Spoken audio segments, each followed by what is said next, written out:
Are you ready? Oh, sure. Yeah. Okay, 3, 2, 1.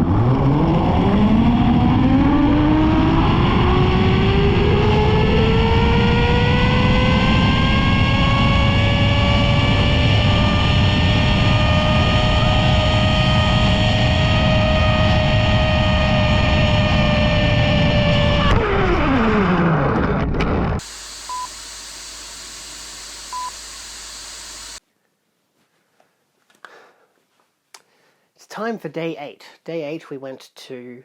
Oh! Day 8 was my birthday, the 24th of October. We went to Awaji Island to see Godzilla and Hello Kitty. Now, this day did not really go as planned. It was a headache, to say the least, for the first, 2 or 3 hours. We left early. We actually got our at 8 o'clock train, or at least we attempted to, because peak hour transport of people going into the city was very packed. Like, all the trains were packed like sardines. It was not great. It was the only time we had to experience it like that, but yeah, we had to miss out the first train we wanted to catch, and then we had to catch the next train, and the next train was so stuffed full of people we only just got in. It was absolutely nuts. It was similar to like a day or two. I think it was similar to the Universal Day. Yeah, the Universal Day was pretty similar, at least on the way home, because so many people were leaving at the same time. But yes, there was a lot of disruptions in public transport, which very rarely ever happens in Japan, or at least has never happened in my experience. And so we got on a train from Kashibi to... it was the kind of train that was like, oh, you have to get off at multiple stops now. If we had caught the train earlier, it would have gone straight to where we wanted to go to, which was Maiko Station. But instead, it was saying, oh, you have to get off now at an earlier stop to get off to get another train to go to a different stop, to get off to get to another train to get to another stop, all on the same train line. It's just that all of them ended at that last stop. So we got off, I believe, at Shinosaka, or we stopped off at Osaka Station, and there was a express train to Himeji, and I was like, alright, we'll get on that, because I know we have to go towards Himeji, like it's the same line. We got on that. Turns out that was a JR Express train, which skipped a lot of stations, which was good, because, you know, you only had like 4 stations to get off at. There was a couple negatives. One of them was the fact that we had to get off at a station after the station we wanted to get off at, because there was Kobe was the first station, and then the next station after that was the one we had to get off at. That one, then we had to go backwards to get to Maiko, but that was at least just one train stop. But on the way there, the train was just stuck on the train tracks for like 20 minutes, and I had like a minor panic attack. It wasn't great. Like, it wasn't stuffy or anything. We were able to sit down. It was easy peasy, but it was just like, shit, we're going to be late. But I kind of had the mentality of, well, at least when we get to the place, we have a 10 to 11 o'clock window to get in, so it should be fine, because like when we went to Team Labs, they had that was a 9 to 10 o'clock window, and we got there at like 9:30, and we were fine to go in. So I'm like, okay, so maybe it's just a window of time to get in, but it might not be that busy. We might be lucky. Either way, we got off at the station we needed to get off at, caught the train back to Maiko, still had to wait 20 minutes because all the trains were delayed on every single angle. Got to Maiko, turns out to go to Awaji Island, the bus stop is not the one that's in front of you. You actually have to go, there's a bridge above you. You have to go all the way to the top, which is like 5 floors. You can walk it, wouldn't suggest it. We went to one elevator, which gets you off on the 4th floor, and then you go one elevator that goes up to a spot, then you walk upstairs onto the road, basically, but there's footpath, whatever, walk up to the next set of elevators, where you get up to an elevator to the 4th floor, got off on the 4th floor, go to another elevator, which only goes up to the 5th floor, because the 5th floor is the top of the bridge, which is where all the traffic is, and there's a bus stop right there, and there were 2 different buses to catch. Luckily, when we got there was a Japanese guy who obviously worked there, who was like, where are you wanting to go? And I had it on Google Maps of like, you know, Godzilla Museum and everything, and he was like, catch this bus, and he got us in line earlier, you know, come in front of these guys, get on this bus. When we got on, you just take a ticket, you know, we took our seats, but there weren't any actual seats left, so when we got in, there was only the aisle row, but this is like the big travel bus, this isn't a regular bus, and there was a guy in front of me who turned around and pulled out a chair that was just on the side of one of the chairs, so he was able to sit on that. So I'm like, oh, cool. So we just did that. You just pull out a little chair, you sit on that, easy peasy, which is really interesting. So people don't have to stand up. I had a person to the right of me and a person to the left of me, but in front in Helene's row, looking at their Google Maps, so I knew where we were going, so I didn't have to look at my own phone. We went across the bridge, and I think most of us were expecting to get off at a big bus depot, but we didn't. Instead, we went all the way to the Godzilla place, which was perfect. We got off, and it was 10:30 by the time we got there. So we'd spent 2.5 hours on public transport to get there. It was meant to be like a 90-minute to 2-hour trip, so we left half an hour early, got there half an hour late. But it was really easy after that. Again, really good weather that day. Quite cloudy. We didn't put on any sunscreen, but it was okay in the end. And you just walk up a hill. And there were a couple of things there. There was I know that there was a Monster Hunter place. I think there was another anime section there as well. So clearly they had like obstacle courses and stuff. So if you booked tickets for those, you could go in there, or you could just pay when you got there, whatever. The Monster Hunter had the big blue blob. So we got a picture of... Actually, that wasn't Monster Hunter. That was Dragon Quest. So they had Monster Hunter and Dragon Quest. So we took a photo in front of the Dragon Quest dude, because I have one of those as a figurine, because, I don't know, I just do. But it was great. Again, like I said, the sky was beautiful and everything, and we just went straight to the Godzilla place at Awaji Park. And there's a place called NIGOD, which is National Awaji Island Institute for Godzilla Disaster, of Godzilla Disaster.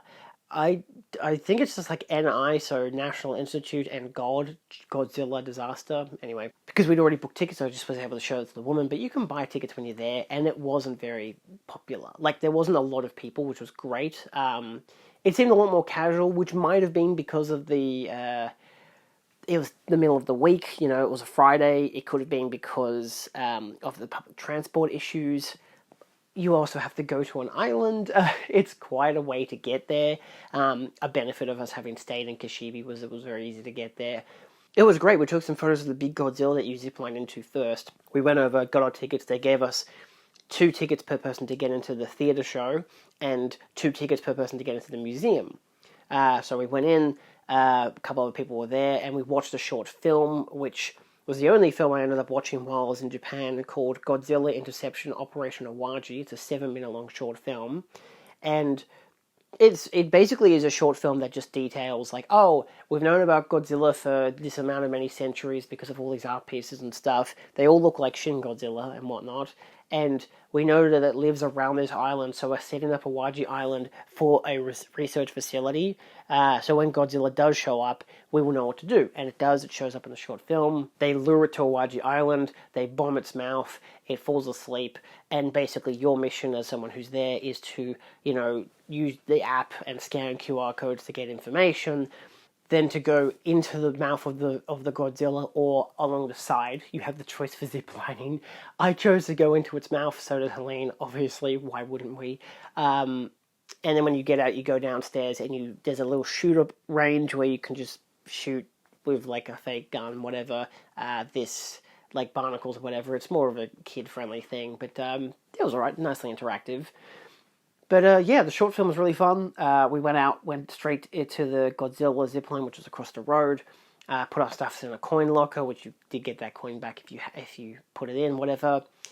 They said you could bring your phones, and they had a phone bag that you could strap to your arm. I don't know how people would have held on to that, because the zipline itself was a 2-hand hold on to it thing. So unless you had your phone like held it like that, I wouldn't have done that. I would have fucked up my phone. I didn't really want to do that. I brought my brother's GoPro, so I used that to film me and Helene going into it. So she went in first, then I ziplined in. If the footage isn't in this tape, which it should be, even though it's a different frame rate, it'll be in its own separate video. They did play Godzilla songs during the whole time, so I don't know how much audio I can use. But it was really fun. It was really easy to get set up and to go in. They were nicely communicative. You had little art cards you could collect for different characters, like Biolante, Flaming Godzilla, Manila, and Ghidorah, King Ghidorah, and they all actually lined up. I think there was a couple more cards, but we only got 4 in the end. They lined up to make, like, on the back artwork of Shin Godzilla, which was actually in the short film, like a traditional old Japanese art painting. But yeah, you zipline into it. It has a lit up mouth. it doesn't actually have photography inside it. Like they're not taking photos of you. But yeah, it's pretty simple. You just zip line into it. You go downstairs after that. You do your shoot 'em up game. There's a little, Godzilla's hand is there and everything because it's like coming out of the ground. I don't know. We didn't see anyone go on the side of the Godzilla, which obviously you tell them in advance because they ask you. So obviously the person who's at the end can make sure that they're on the right platform. In this case, they were always through the head of the Godzilla. So I don't think anyone went on the side. I can't imagine anyone would, but maybe if you go multiple times, sure, why not? Gives you a good look at the texture of Godzilla, but it's just kind of cooler to go. You can walk along the side. You don't have to zip line through it. But yeah, you do the gun shoot 'em up game, and then you walk over, and we actually were able to go back to grab our bags because you could just do that. They're like, yeah, no, you can go back and just take photos. They had a display section where it could look like you're in a fight with Godzilla. They'd give you a fake gun, or you could go up onto a little scaffold, which allows you to take better photos. And I got to take photos of people going into the Godzilla mouth, take photos of me and Helene as well, standing there, which was really cool. And again, beautiful day for it, so it was really nice. Very easy to do the whole thing. I didn't have to worry about a fear of heights or anything, so it was very simple. And yeah, then we went to the cafe, because once we were done that, we gave them back our harness and everything, and we went to the cafe, and we probably could have and probably should have first gone through the museum, but we went to the cafe, had some little drinks. They had Godzilla-themed food. Most of it was curry, which didn't interest any of us. They had a Mothra rice and curry. They had a Godzilla rice and curry. They had a burger, which was Destroyer-themed. It just basically had Destroyer's face printed on the top of the burger. We were fine. We didn't eat anything there. We just had some drinks. They were all like maybe Dragon Quest themed, maybe Monster Hunter themed. Either way. Went to the store because it was my birthday, so Helene had to get me birthday gifts. In this case, I bought myself a Hedorah figurine, and Helene bought me a magnet of Shin Godzilla and a money box. The money box which you click on and Godzilla roars and grabs the money and goes in. I've been wanting one of those for years. So we found one. I was like, that's perfect. I got Helene to add my Hedorah to her order because then we were able to get a free bag, a free tote bag. It was like spend over $50, you get a tote bag kind of deal, which is great. And they had a bunch of figurines there, some Blu-rays as well, some T-shirts. It was a good variation of stuff that you could definitely still get elsewhere at other Godzilla stores in Japan, but there was enough stuff that was unique to that place, including artwork and stuff that was from the short film. And it worked out really well. We went to the museum afterwards, which we filmed a lot of footage. I don't know if that's what he was displaying on camera or not, but it was great. You had your ticket, so you went in. And it was photography friendly. They had a big... I had my Shin Godzilla shirt on from Rocking Fountain. They had a big Shin Godzilla there that you could stand next to, which was basically him in a town, having destroyed the town, like recreating a scene from the movie. There was one which was Godzilla... it wasn't Mecha Godzilla, was it? Oh yeah, so it was Godzilla and Mechagodzilla and Mothra from, it said Studio of Toho Special Effect Technology. It definitely was, it was from the, I think the 2002 film, which is like my least favorite look for both Godzilla and Mechagodzilla. I wanted a figurine of Mechagodzilla from the 70s, but they just didn't have any available, which sucked. But that's fine. Hedorah is also fantastic, and I've always wanted a Hedorah. They had two different models, a 2022 and a 2024 model. I got the newer one because I liked its posing more. The giant Mothra being there was just awesome to see. They had a prop, which was a submarine, which was from the film, but it was also from some of the earlier, like it's been in older films as well. They used it from an older film in this Godzilla film. The set design they had for these Godzillas, like it wasn't just them standing there as you see in the footage, like they were standing in cities and you had tiny little people running away. It was like an actual scene with these two characters just standing here and all the people interacting with it, which was really cool. It gave it some life and proportion to it, which was great. They had a beautiful lineup of the creatures. They had basically a Godzilla from almost every single iteration from every decade. You had one from the original Godzilla breaking down a power line. You had one coming out of ice from 1962. It says scene that shows Godzilla 1954 landed in Tokyo to melt power transmission tower. Then scene Godzilla 1962 that shows Godzilla in the North Pole. These were beautiful miniature recreations of Godzilla in the ice and wherever. You couldn't touch them, but they just were so beautifully textured. There was meltdown scene from Godzilla 1995 in brackets Destroyer, which also looked incredible with Godzilla surrounded by clouds and some airplanes as well. It is probably the best looking Godzilla around. My favorite is from Godzilla vs. Biollante, but this is like an adaptation from that because it's only a couple of years later in the same series. So he has similar dorsal fins and everything. And I think there was two more. There was one from Godzilla 2001, the Owakudani scene from Godzilla 2001, where it's the very evil Godzilla coming out of the mountain. And the last one was from Godzilla 2019, scene from Godzilla 2019 Hollywood version that shows Godzilla shooting heat rays to the sky. It wasn't really shooting heat rays, but that's fine. Behind us was another long Godzilla, which is basically the one that was there at the park, the Shin Godzilla. It even had a miniature version of two people standing next to it. And in the back row, they had a bunch of recreations of scenes from Biollante versus Mechagodzilla 2, I believe. Or at least, no, Godzilla vs. Ghidorah, actually. It was fighting a Mecha Ghidorah. They had sketchworks. They had showed sketchworks from the Destroyer film from Biollante of the different ships, of the atom bomb, the oxygen bomb, from the first film. Oxygen Destroyer, which was just awesome to see. The original sketches for Biollante were really cool as well. I don't know how well a lot of the footage came out because there was a lot of lights in the area, so a lot of them were very reflective on the glass panels. There was a human-sized Godzilla from the first film, which I was able to take a photo of, which was really cool. I don't think he is from the first film. He's like from one of the first couple of films, that's for sure. So after that, you go into another room, which is very Destroyer-focused. They really like Destroyer there.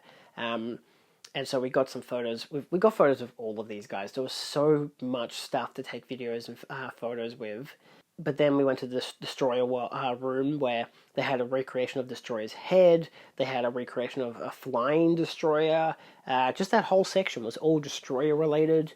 To the side of it was that same artwork print that was actually used on the back of those art cards I mentioned with Shin Godzilla, with like him fighting like ancient samurai and Bozeman and whatnot. They had a recreation of that as a physical prop, again miniature form, and it looked so goddamn good. Like that's the kind of thing they should make a Godzilla film of Godzilla fighting, the old Japanese characters, like just in like the 15th century or something. Like that could be really cool of him fighting samurai, because he's not going to win, but it could be a really interesting movie. And I'm like, why haven't they done that? Like that, like the only period piece I've done since the original film was -1, which was set before the first film. And that's the earliest to date movie that they've actually done. So they could definitely do one that was a lot earlier. But that one did look incredible. It says diorama representing Godzilla assault picture. The picture scroll Godzilla assault picture displayed on the wall is one of the items used in the shooting of the movie, shown at the headquarters of the Godzilla assault operation. This diorama represents this scene, and it looks amazing. They also had one of him walking through a town as well, getting shot up by tanks, where it stipulated this is a scene of Godzilla landing on Awaji Island in the movie shown in the headquarters of the Godzilla assault operation. The diorama represents this scene. So again, similar, this being the Shin Godzilla version, and again, amazingly directed to make it look so fucking beautiful. And then they just had a wall full of glass cabinets showing just miniature versions of all of the creatures, including, of course, Baragon and Mothra, characters from ones that are non-Godzilla related films but are all Toho Cinema monster movies, all the kaiju films. Hedorah was there in its many forms. You had a couple of Mechagodzillas, so much variation. And then apparently I didn't take any photos of them, which is strange of me, but they had a glass cabinet showing every single version of Godzilla as a figurine. It was just beautiful to look at. They had some of my favorites, obviously Shin Godzilla was there, Godzilla vs. Biollante was there. it's just really cool to see the variations. And then the next room was actually a setup room where it was the only way out. But you would take 2 photos in there. One of the photos, which I ended up paying 30,000 yen, so $30 for the whole thing, was a small photo of me and Helene in a director's chair. I had a plushie version of Ghidorah, a chibi version. She had a chibi plushie of Godzilla. So we took that photo, and then you got to stand up on a fake set, which makes you as life-size with Godzilla, and everything else is miniature, and the miniature stuff is the actual Awaji Island stuff that is outside. So it's like, oh, look, this version of Godzilla's here, even though he's not the Shin Godzilla, he's just an earlier version, like from the Showa era. So you got to take a photo of that. I posed doing fisticuffs, which not the best pose. I think if we had both done screaming like Helene did, looks a lot better that way, but we couldn't get any photos of that. They did film a scene, which I can still download. I need to try to remember to do that, but if not, I don't really mind. You just pretend that you're fighting Godzilla or that you're screaming from Godzilla or something. I don't know how that turned out footage-wise, but yeah, it wasn't bad. It was cute to buy it. And yeah, then they had a recreation of one of the dorsal fins from one of the Godzilla films, which apparently was it's like $700 if you wanted to buy it. And then that was basically it that was done there. We walked past the Dragon Quest Island giant blob, looked at the trees because they were nice, and then we went to the bus stop where we waited for the bus. There was a Hello Kitty themed bus, and there was a Godzilla themed bus. I think we ended up getting on the Godzilla one, but we went to the Hello Kitty Green Apple restaurant. So they've got 2. They've got the Apple Cafe, which basically still has shows and whatnot, which we had missed the lunch show, but we went into the Apple, we climbed up the Apple, we looked out from the top of it. We again saw more orb spiders on the way up, which was crazy. But you get to look down from Hello Kitty at a big Hello Kitty that faces the sky. You're on a big apple. We waited a couple, like maybe about 45 minutes for the next show, because the next show was also the not the lunch show, but like just a shorter show. I imagine the big lunch show would have been longer with more Hello Kitty numbers. But we went into that one, we waited, we took some photos and whatnot of the Hello Kitty stuff that was there. There was a minivan and a couple other stuff. Again, the Apple House you could take photos of and everything, and it was really nice to be at the Apple House, especially because it had the date of my birthday, which was cute. Very strange to go see both Hello Kitty and Godzilla on my birthday. Very, very much not what I expected to be doing this year. But it just was because they were both from the same place, like 15-minute bus away. Those buses were free. Those ones you just tell the guy where you're going. Like if we said Hello Kitty Apple, he'd know where to drop us off at, because he'd stop at every stop, and when he got to that stop, he would say, "Oh, you have to get off here," because he would remember you have to get off here, which was great, especially on the way back. But yeah, so we got some photos of that, and then of course we just waited for the show. There is, again, like I mentioned, another Hello Kitty one, which is further up the road, which there were some Americans there who went to that instead. We never saw them again, so I have no idea if that was better, but I had compared online the 2 different shows, and I liked the Apple place more. I thought it just kind of felt more fun to be at and everything. The other one was a much bigger, like, dining area and stuff, and had a bigger show, but we were going to miss that show anyway because we were at the Godzilla place, which we could have done it the other way around. Could have done Godzilla at night because it lights up at night, but we didn't bother. But it was a beautiful day for it, and then of course we went into the actual cafe itself, where they sit you down at a particular table. It's the Hello Kitty Showbox, Hello Kitty Pianist Dream Fantastic Autumn, which is from a seasonal thing. It's basically, it seems to be from the 1st of September to the 7th of November. So that's cool. I think they definitely had a more impressive one for the lunch number. Our one was still fun. I ordered a sandwich. That was great. Helene ordered some meal with a dessert, which was cute. It came in a Hello Kitty shaped cup. They had a big screen for projecting images and whatever. Some of it looked a bit fishy, maybe a bit AI generated, but maybe it's just, I don't know. I don't feel like the Japanese would use AI. It doesn't seem like them, but still. Didn't look amazing some of the times, but there's just little areas, and I'm like, oh, that looks a bit fishy. But you're not really there to look at that. Firstly, it's for kids. Clearly, there were people there with their kids there. They had a Hello Kitty drum kit, which was great. But yeah, it starts off with 2 performances by some girls. 4 girls come out. 2 of them do some ballet dancing. 2 of them are playing instruments. One of them's playing a flute. One of them was playing a piccolo clarinet, which to see that in person is kind of nuts.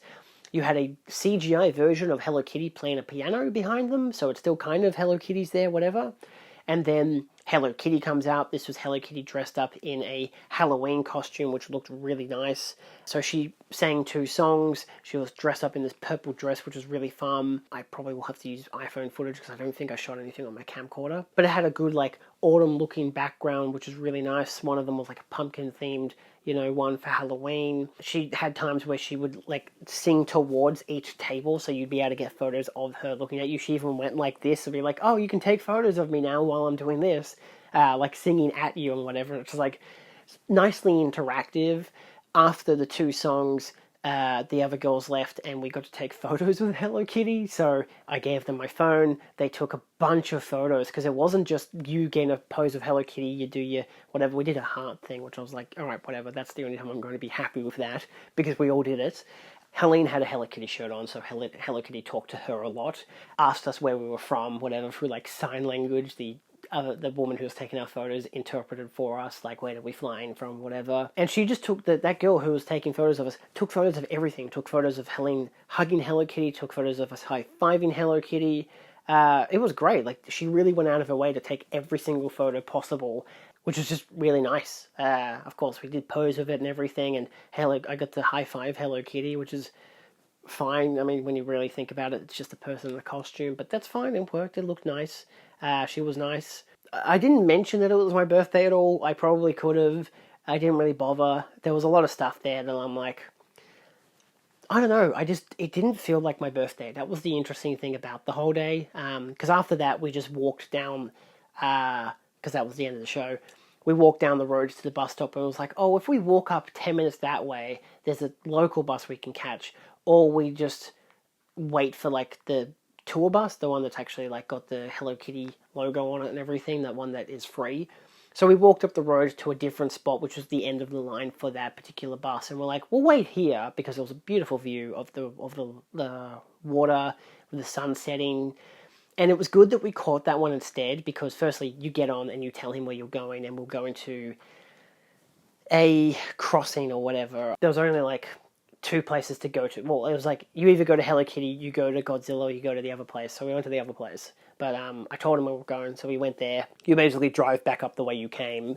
And again, this bus is free, so I highly recommend if you're going to this place and you're not driving, to do it this way. There is parking, there's plenty of roads to drive on, easy peasy, but I do definitely recommend catching this bus because it's free, because he took us right to the intercept, and when we got off there, we were very silly in what we did. We didn't know where we were going from there because Google Maps is very bad at its 3D presentations, so we ended up...